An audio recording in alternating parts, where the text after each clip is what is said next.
Guys, I want to go over Unity's audio system in the engine. In order to go there first, I want to talk about the sources and listeners first. These are the most basic parts to the audio system in Unity. Then from there, we're going to look at the audio mixer and groups, and we're going to go over some of that as well. It'll probably be separated in another video just to keep the size small. So I have an empty scene here, and I have a project that we're going to play around with here in a little bit. So first things first, I'm going to just give us a little bit of working space. I'm going to make a cube here. And okay, give us a floor. Whoa, I think I went negative there.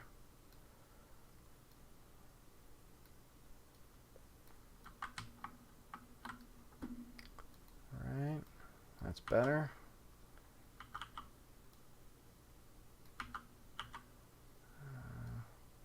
A little bit bigger. Cool. And I'm going to go ahead and implement some other prefab stuff. Let's get a light in here.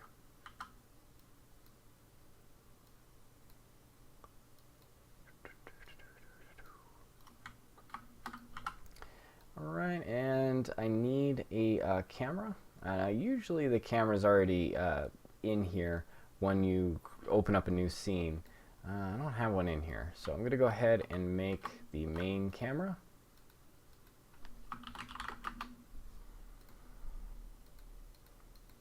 Okay, cool. Now you notice when I make the main camera, it has all of these preset components on here. You also see this down here that says audio, and that's the first thing that I want to kind of put in front of you right now. The audio listener is the way that all of the audio that's operating around in the engine is actually heard. So it's kind of like the microphone on the camera that picks up all of the sounds positionally where the camera's location is. It's the same sort of concept here. So it's the ears of the game. It's the way that you hear. So as the audio is rendered in the engine around and as it's spatially placed and there's reaction that's there, and yes, it will react to the environment depending on how you set it up. All of that can be interpreted and slightly augmented just a little bit. So really cool stuff. The listener itself does not have any settings other than a Boolean on or off state, so you can completely kill all of the sound in your game by turning the listener off. So there will be absolutely no way for any of your sound to be heard. Okay, so what I'm going to do now is I'm going to move my camera down into this little space that we have here. We're just going to do a real quick demo. And I will need, what do I need? Let me grab a character.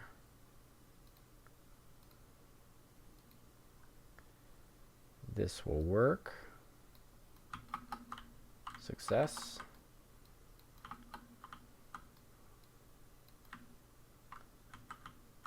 Sure, that'll work. And I'm going to take my camera and position it to a good state with the character. Yeah, something like this. I'm watching the camera preview.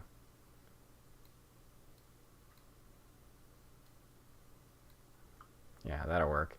And I'm just going to bind this as a child object of the third-person controller. That way it just follows it around. Success. We have success.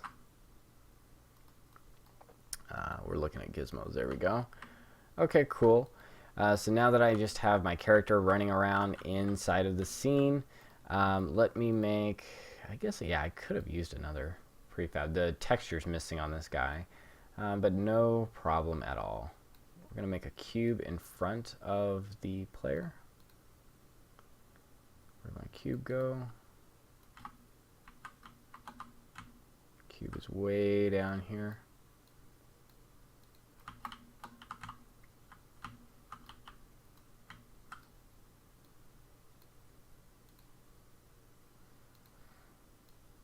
Okay. Man, it's kind of a little hard to see, so I'm gonna see if I have a material. Ooh, box. That should probably work. Success. What is this? It's kind of weird. Yeah, that'll work. That'll work. I was just dragging some materials on that's in this other scene, so you see them all laid out. They're not supposed to look like this. They're supposed to wrap around some other 3D objects. So just using it as an example, just so we can see the contrast between the two things here. So the third-person controller, I'm going to move him closer down here. The box, we'll move it down. So now I should play my scene. Now that we got everything set up, and yeah, I can get kind of close to the box. I'll move the box down a little bit more so it's in reach. That better? That is much better. Okay, so now I have a real basic ability now to approach something. I'm going to show you how audio can react in an environment here. So the first that we got out of the way is the audio listener. Now the second thing is, just call this source here real quick. The second thing that's next on the list with audio is the audio source itself. So we can add an audio source. Let me do this again here. Adding a component onto this game object here. So all these components came with the prefab cube that I made. We can add another component onto this here. We can add an audio source. Okay, so now we have an audio source. Now the audio source has all of these different properties inside of this component here. So let's talk about some of them real quick. The first is an audio clip. An audio clip can be loaded into this component. An audio clip is a data type that can be used to handle all of the sound assets inside of the project. So I'm going to search for something music. Let's look at this here. That works.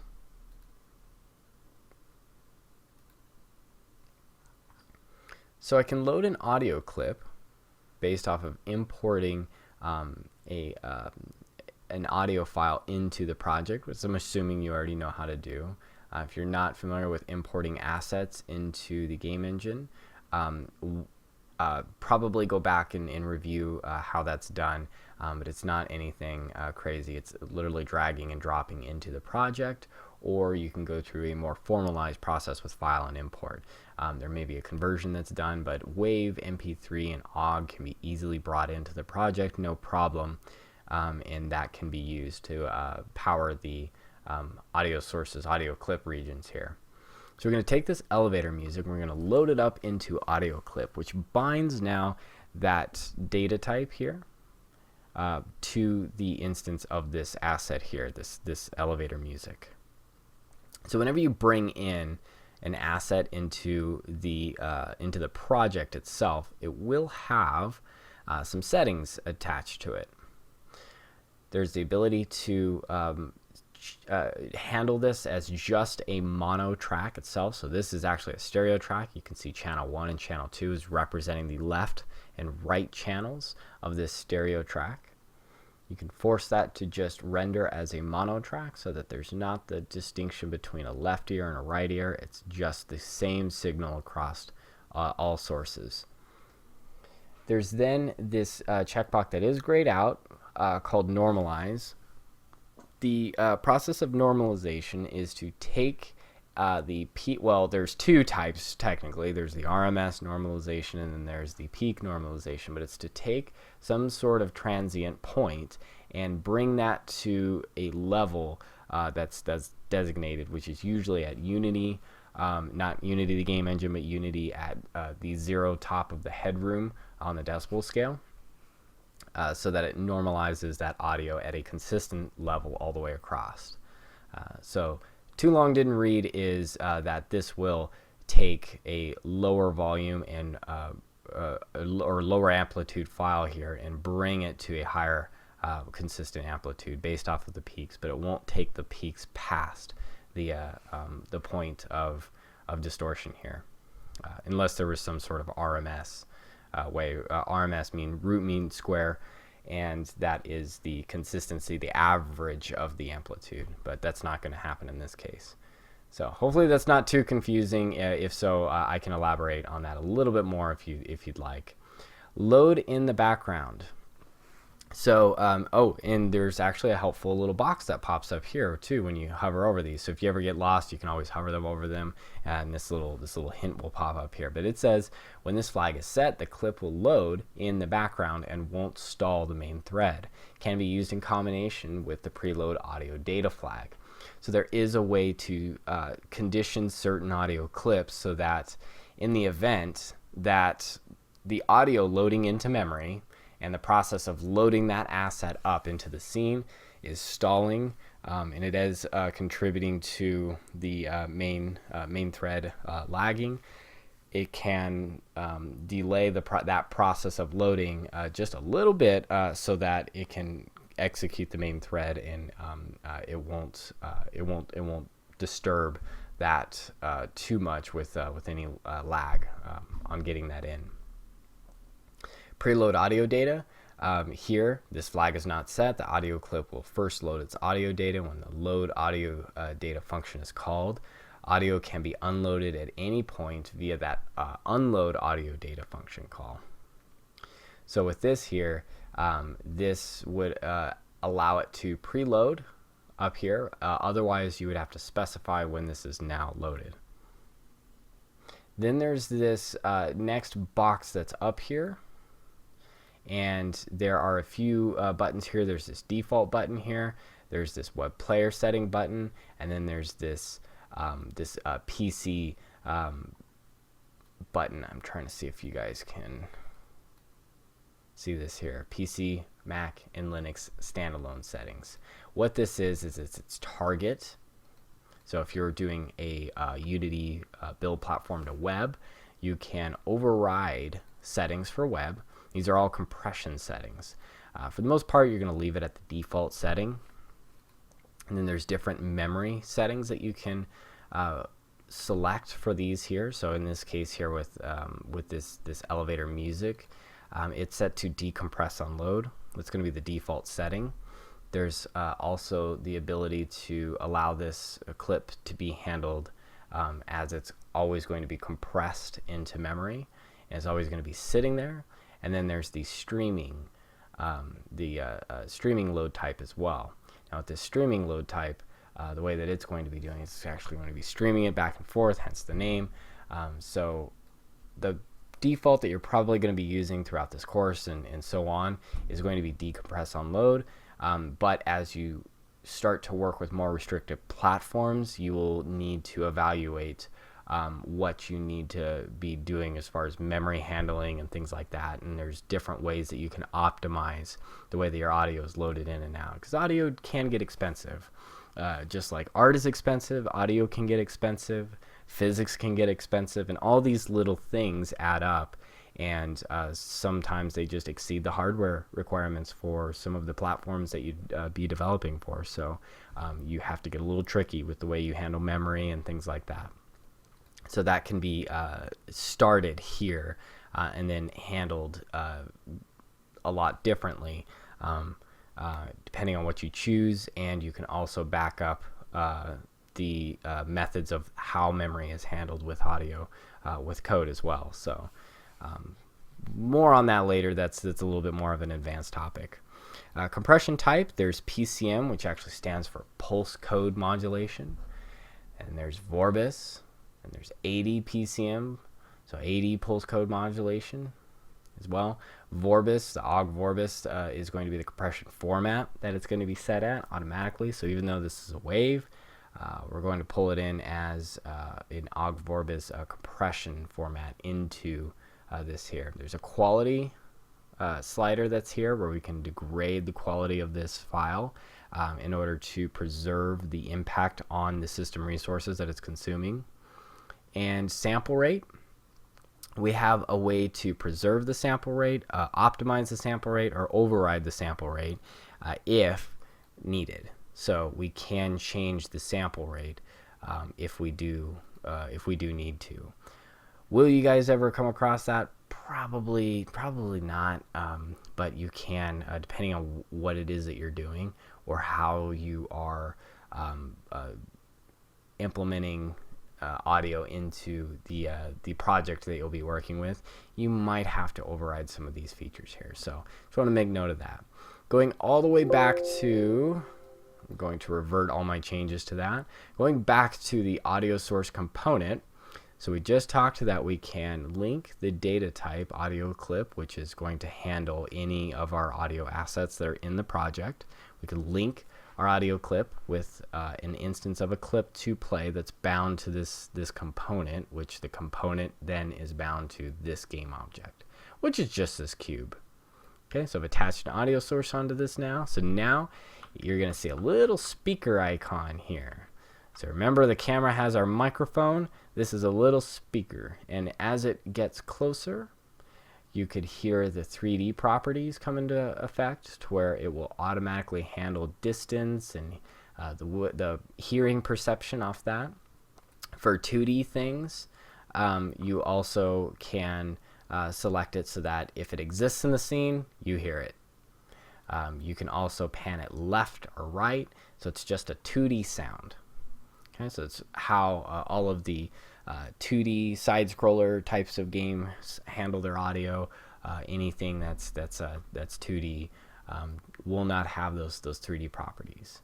So now you'll find that you do not have to be restricted upon that. I've personally developed quite a few 2D games that use 3D sounds. So that seems a little interesting, and it is. The perspective stays 2D, but you can still use a lot of 3D components inside of the world space. Okay. So now with the audio clip loaded, you see this other addressable property here, this output. So you can set the output of the mixer that you want to bind up. So what is the mixer? The mixer is going to handle all of our audio routing. With no output selected for this, it will just automatically default straight to the main listener, which is attached to the main camera. So it will bypass and still be heard even though there's not an output. If you bind it to an output, then depending on that output on the mixer, it will be handled differently. So we'll talk about the mixer a little bit later. I just want to get through the listener source and the assets themselves. Okay. The next series of checkboxes, these are all Boolean properties that are here. So mute, it's a Boolean. You can toggle it on or off, true or false. Bypass effects, yes, you do have effects that can be applied to this audio source, and you can set those up and at will bypass them. This is very useful. Say if maybe a majority of the game is held in one environment and then in another environment, and say in one environment there should be a heavy reverb, so maybe it's the outdoors and then you're in a cave, and in the cave we should have heavy amounts of reverb. You can set up reverb to be applied to the audio sources, and then maybe instead of kicking those out, you can just bypass it, so to have an on and off state. So this is usually not done entirely that way. There's other cool ways to handle it. That's just an example just to kind of throw out there.